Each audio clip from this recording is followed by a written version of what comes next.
2023 की सबसे डरावनी Indonesian S grade horror film कहानी शुरू होती है एक घर में, जहां दो लड़कियां अपने दोस्तों को पार्टी के लिए इनवाइट करती हैं। म्यूजिक, ड्रिंक्स और मस्ती के बीच माहौल पूरी तरह से हल्का फुल्का लग रहा होता है। शराब के नशे में मीरा टॉयलेट जाती है और उसका पीछा करता है एक लड़का।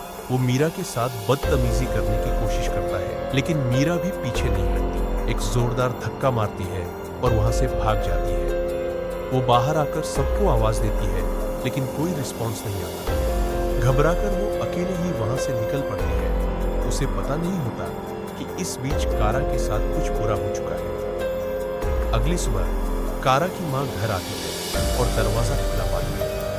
अंदर का सीन पूरी तरह से अस्त व्यस्त होता है और कारा कहीं नजर नहीं आती। वो तुरंत मीरा को कॉल करती है, पूछती है कि पार्टी में क्या हुआ था और उनकी बेटी कहाँ है। मीरा भी चौंक जाती है, लेकिन उसे कारा के बारे में कोई जानकारी नहीं होती। कोई रास्ता न देखकर मां एक लोकल तांत्रिक के पास जाती है। वो फोटो जलाकर कुछ कर्मकांड करती है और कुछ संकेतों से बताती है कि कारा की हालत ठीक है।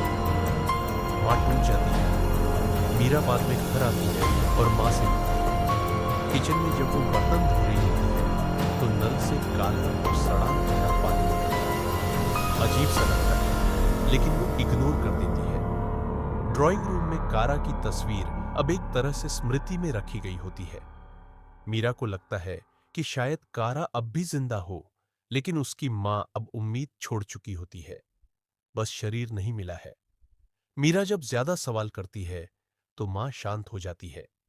मीरा गुस्से में अंदर जाती है और जो देखती है उससे दहशत में आ जाती है। मां हाथ में चाकू लिए धीरे धीरे उन लोगों के नाम दोहरा रही होती है जो पार्टी में शामिल थे। उसकी आंखों में खून उतर आया था। मीरा डर कर वहां से भाग जाती है। इसके बाद शुरू होती है असली दहशत।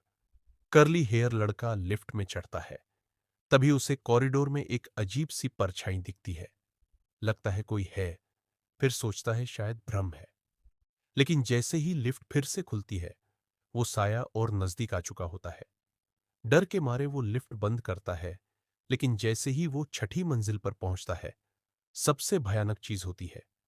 वो दुआ करता है कि लिफ्ट न खुले, लेकिन डरावना साया अब ठीक उसके पीछे आ चुका था। वो सीटियां बजाने लगता है, शायद डर से या किसी आदत में, लेकिन अब कोई भी साउंड उसे नहीं बचा सकता था।